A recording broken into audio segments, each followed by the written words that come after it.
Next మీది ఒక్కసారి చూద్దామన్నా, మీది ఏందో కౌంటర్ వేసినట్టున్నారు. రేవంత్ రెడ్డి ముఖ్యమంత్రి అవుతాడని ముందే చెప్పింటే కాంగ్రెస్ పార్టీకి 30 సీట్లు కూడా రాకపోతుండే. ముఖ్యమంత్రి రేవంత్ రెడ్డి గారు ముఖ్యమంత్రి అయితే 30 సీట్లు కూడా వచ్చాయి కదా. మీరు ముఖ్యమంత్రి చేస్తాను భ్రమపడే 39 సీట్లు వచ్చి మమ్మల్ని భ్రమపడితే నిజంగా మీ నాన్నగారు మిమ్మల్ని అనౌన్స్ చేసి ఉంటే 3 సీట్లు కూడా వచ్చాయి. నువ్వు కూడా ఓడిపోయాడు కేటీఆర్. అయితే విషయం ఏంటంటే రేవంత్ రెడ్డి గారిని ముఖ్యమంత్రి అభ్యర్థిగా ప్రకటిస్తే 30 సీట్లు కూడా వచ్చేవి కావాలి. కేసీఆర్ ముఖ్యమంత్రి అభ్యర్థి అని ఎన్నికల్లో దిగినా కూడా ఓడిపోయారు కాయలు. అది ఓడిపోయి ఈయన ప్రకటిస్తే అది 3 కూడా వచ్చాయి కదా, అది బాధ.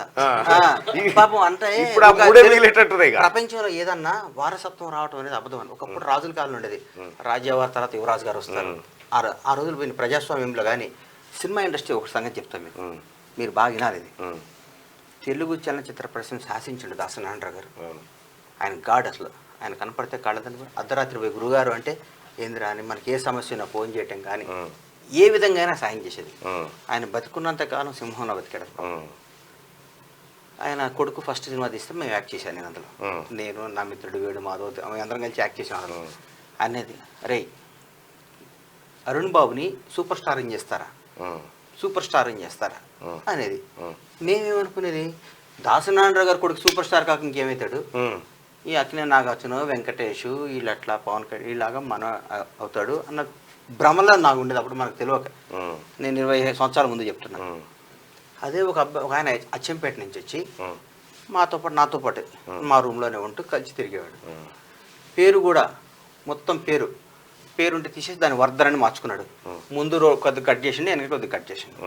వచ్చేసి చిన్న మాతో పాటు నడుస్తూ యూసఫ్ కూడా బస్తీలో తిరుగుతూ ఆయన భార్యను పిల్లల్నేమో దిల్షునగర్లో పెట్టి కష్టపడి బాగా చేసుకొని వచ్చి పిల్లల్ని సత్యసాయి స్కూల్ చదివించి, సత్యసాయి స్కూల్ ఎక్కడ పుట్టపర్తి చదివించి బాగా చదువుకున్నాడు. ఎప్పుడు ఒక ఇంగ్లీష్ బుక్ పెట్టుకొని ఏం కాదన్నా అదన్నా ఇదన్నా అంటుండేవాడు. కట్ చేస్తే హైదరాబాద్లో ఎట్లా బతుకుతావు అనుకున్నాడు పిల్లోడేమో, ఇవాళ విజయ్ దేవరకొండ అయింది సూపర్ స్టార్. దాసనారాయణరావు ఇండస్ట్రీని శాసించిన అబ్బాయి ఏమో రోడ్డు మీద తిరుగుతున్నాడు.